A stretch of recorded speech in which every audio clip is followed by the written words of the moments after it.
Right mid. This was a fun one. Connor, what do you got? There's literally one player it can be. I don't even know who the one player could be. Mine's definitely not that. Who did you put? Maybe I shouldn't go. Maybe Adam should go first. Right, Adam, go ahead. Are we gonna pretend David Beckham doesn't exist?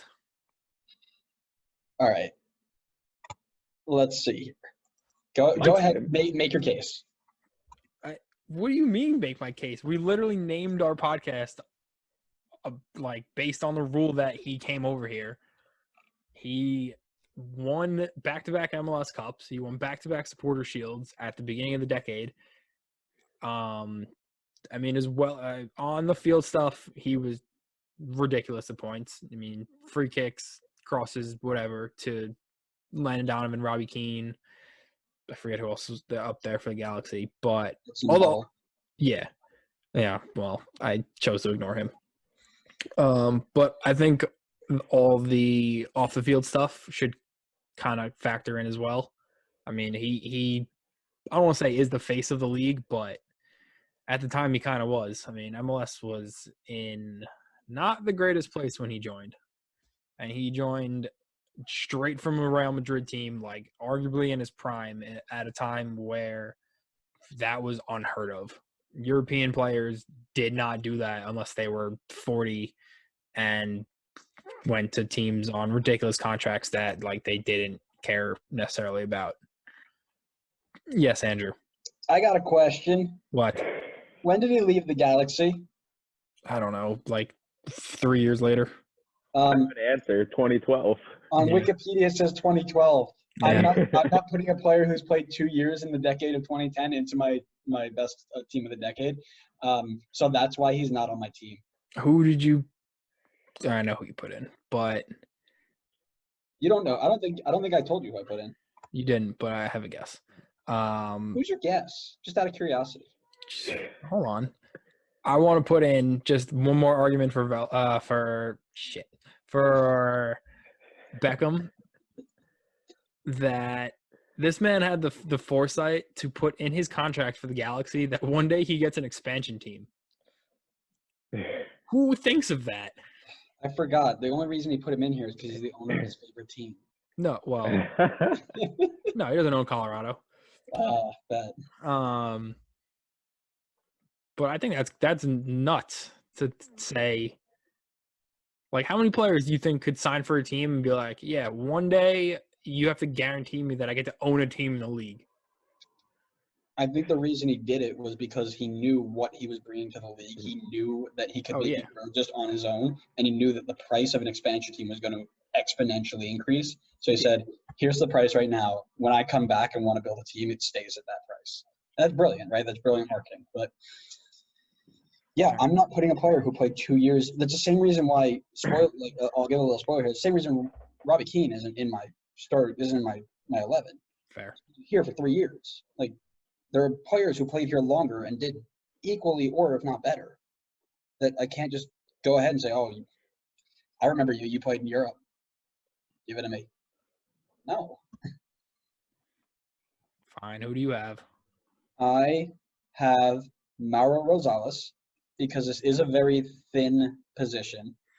However, he's got a Supporter Shield, 2 U.S. Open Cups, and a Canadian Championship, 15 goals and 44 assists in 170 appearances between 4 different clubs. He's good on the ball, and he stuck around for a while.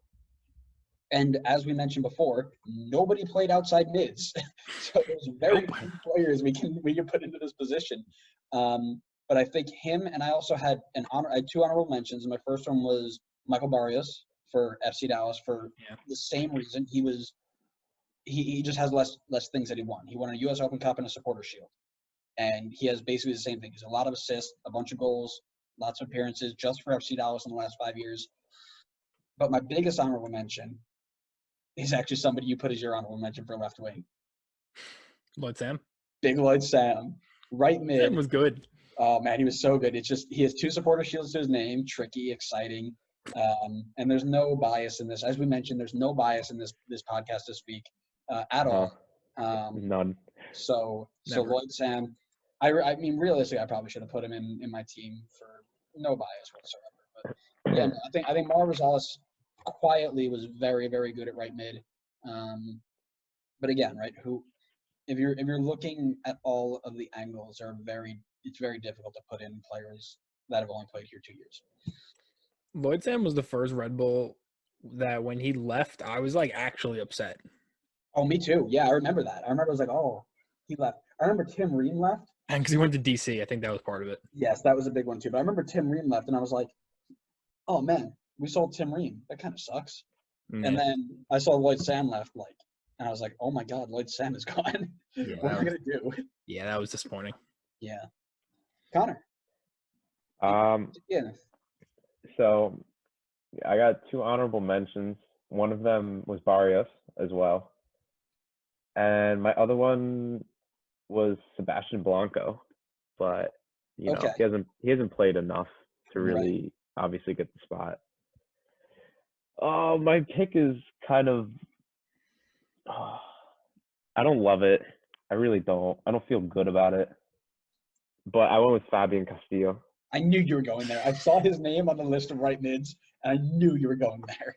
Yeah, he played enough time there. He went from 2011 to 2016. I didn't even realize it was that long that he was there.